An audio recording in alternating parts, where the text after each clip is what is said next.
Assalamualaikum warahmatullahi wabarakatuh. Rabbi sholli sodri wa yassirli amri wahlul 'uqdatam min lisani yafqahu qauli. Yang saya hormati dosen pada mata kuliah ini yaitu Ibu Siti Diah Utari, dan yang saya hormati teman-teman serta rekan-rekan seperjuangan semua. Baiklah, pada kesempatan hari ini kami dari kelompok 7 akan mempresentasikan hasil kerja kelompok kami. Dan sebelum kelompok kami menyampaikan hasil kerja kelompok, izinkanlah untuk memperkenalkan diri terlebih dahulu. Perkenalkan, nama saya Sarjali selaku moderator pada presentasi ini, dan kemudian ada Heri Kurniawan Silawane sebagai pemateri dan Mispa BR Purba sebagai pemateri. Selanjutnya ada Nursaili Sofranza sebagai pemateri dan Cindy Claudia Harhab sebagai pemateri. Baiklah, untuk tidak memperpanjangkan waktu, langsung saja kepada Heri Kurniawan untuk menyampaikan materi yang pertama. Kepada Heri, saya persilahkan. Baik, terima kasih kepada moderator. Baik, di sini saya akan menjelaskan materi yang dibawakan oleh kelompok kami, yaitu korupsi. Di sini korupsi adalah masalah yang mendesak yang harus diatasi untuk mencapai pertumbuhan ekonomi dan perenggangan sehat. Serta itu menurut Syed Hussein, alatas korupsi merupakan suatu transaksi yang tidak jujur, yang dapat menimbulkan kerugian uang, waktu, dan tenaga dari pihak lain. Korupsi ini berasal dari bahasa Latin, corruption corrumpere, yang artinya busuk, rusak, menggoyahkan, memutarbalik, atau menyogok. Maka dapat disimpulkan, korupsi merupakan perbuatan curang yang merugikan negara dan masyarakat luas dengan berbagai macam modus. Istilah korupsi dapat pula mengacu pada pemakaian dana pemerintah untuk tujuan pribadi. Definisi ini tidak hanya mengangkut korupsi moneter yang konvensional, akan tetapi menyangkut pula korupsi politik dan administratif. Seorang administrator yang memanfaatkan kedudukan untuk menguras pembayaran tidak resmi dari para investor domestik maupun asing, memakai sumber pemerintah, kedudukan, martabat, status, dan kewenangannya yang resmi untuk keuntungan pribadinya sendiri, yang dapat pula dikategorikan melakukan tindak korupsi. Adapun korupsi adalah masalah yang mendesak, yang sudah saya ucapkan tadi. Menurut para ahli, menurut Huntington, tahun 1968, korupsi adalah perilaku pejabat publik yang menyimpang dari norma-norma yang diterima oleh masyarakat, dan perilaku menyimpang ini ditunjukkan dalam rangka memenuhi kepentingan pribadi. Lagipun menurut Dr. Kartini Kartono, korupsi adalah tingkah laku individu yang menggunakan wewenang dan jabatan guna menggenduk keuntungan pribadi merugikan kepentingan umum. Setelah itu menurut Hedi Sri Asmi Putra 2002 menyatakan bahwa persoalan korupsi adalah persoalan politik pemaknaan. Dan menurut Profesor Supekti, korupsi adalah suatu tindak pidana yang memperkaya diri yang secara langsung merugikan negara atau perekonomian negara. Jadi unsurnya dalam perbuatan korupsi meliputi dua aspek. Aspek yang pertama itu memperkaya diri sendiri dengan menggunakan kedudukannya, dan aspek yang kedua itu penggunaan uang negara untuknya. Dan yang terakhir menurut Syed Hussein yang sudah saya jelaskan, yaitu korupsi merupakan transaksi yang tidak jujur yang dapat menimbulkan kerugian uang, waktu, dan tenaga dari pihak lain. Oke, untuk selanjutnya akan disampaikan oleh teman kita. Dipersilakan.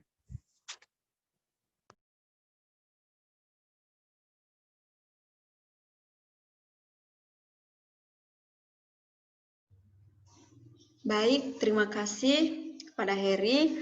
Dan di sini saya akan melanjutkan. Saya Mispa Purba. Saya akan menjelaskan yaitu tentang ciri-ciri korupsi. Adapun ciri-ciri korupsi ialah di PPT hanya ditulis sebagian dan di sini saya akan menjelaskan lebih spesifik lagi. Yaitu satu, melibatkan lebih dari satu orang. Setiap perbuatan korupsi tidak mungkin dilakukan sendiri. Pasti melibatkan lebih dari satu orang, bahkan pada perkembangan seringkali dilakukan secara bersama-sama untuk menyulitkan pengusutan. Dan yang kedua yaitu serba kerahasiaan. Meskipun dilakukan bersama-sama, korupsi dilakukan dalam koridor kerahasiaan yang sangat ketat. Dan ketiga yaitu melibatkan elemen perizinan dan keuntungan timbal balik. Yang dimaksud elemen perizinan adalah bidang strategis yang dikuasai oleh negara menyangkut pengembangan usaha tertentu, misalnya izin mendirikan bangunan, izin perusahaan, dan izin lain-lain. Dan yang keempat yaitu selalu berusaha menyembunyikan perbuatan atau maksud tertentu di balik kebenaran. Dan yang selanjutnya, tindakan korupsi mengundang penipuan yang dilakukan oleh badan hukum publik dari masyarakat umum. Selanjutnya, setiap tindak korupsi adalah pengkhianatan kepercayaan. Ketika seseorang melakukan ketika seseorang berjuang meraih kedudukan tertentu, dia pasti berjanji akan melakukan hal yang terbaik untuk kepentingan semua pihak. Tetapi setelah pendapat kepercayaan, kedudukan tidak pernah melakukan apa yang telah ia lakukan.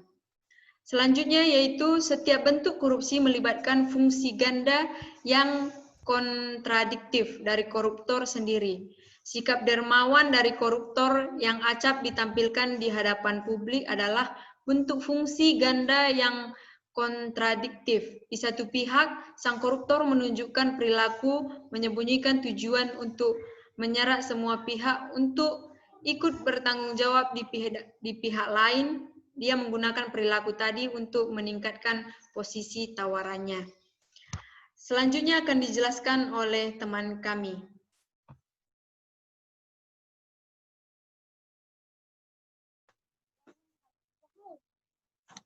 Baiklah, nama saya Nurseli Sopranza akan melanjuti penjelasan dari Mispa. Lanjutin dong slide-nya.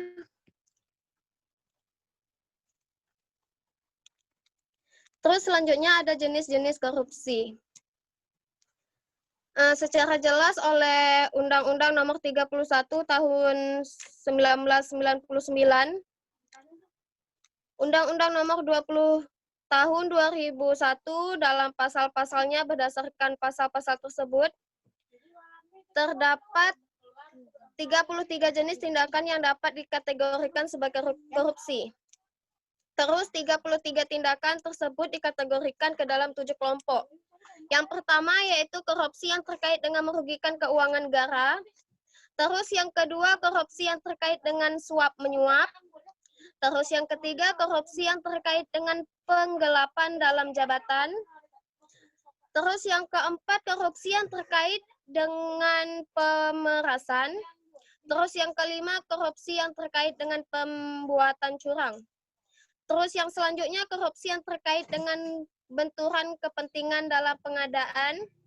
Terus yang ketujuh korupsi yang terkait dengan gratifikasi.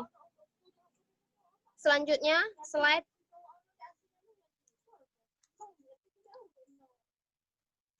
Ganti dong. Next. Terus ada model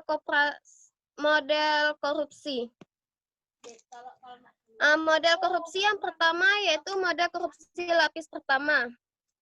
Yang dimaksud adalah berada dalam bentuk suap, yaitu di mana prakarsa datang dari pengusaha atau warga yang membutuhkan jasa dari birokrat atau petugas pelayanan publik atau pembatalan kewajiban membayar denda ke kas negara.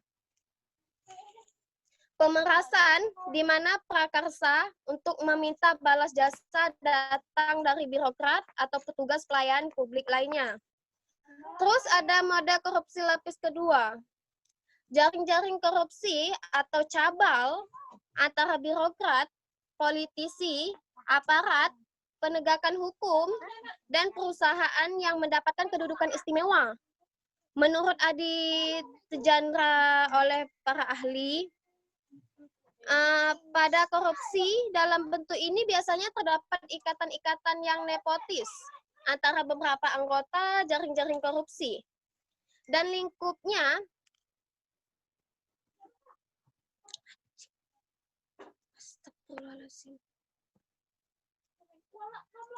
mohon maaf.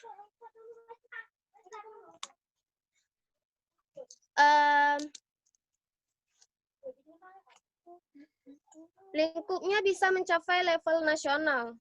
Terus ada model korupsi lapis ketiga, yaitu korupsi dalam model ini berlangsung dalam lingkup internasional, di mana kedudukan aparat penegak hukum dalam model korupsi lapis kedua digantikan oleh lembaga-lembaga internasional yang mempunyai otoritas di bidang usaha maskapai-maskapai mancanegara, yang produknya terlebih oleh pimpinan rezim yang menjadi anggota jaring-jaring korupsi internasional korupsi tersebut. Selanjutnya akan dijelaskan oleh teman saya.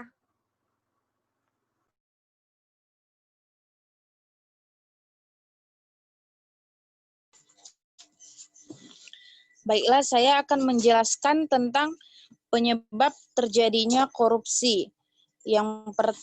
Korupsi dapat terjadi karena beberapa faktor yang mempengaruhi pelaku korupsi itu sendiri atau yang biasa kita sebut koruptor. Adapun sebab-sebabnya antara lain. Yang pertama klasik. Terbagi beberapa, yaitu 1. Ketiadaan dan kelemahan pemimpin.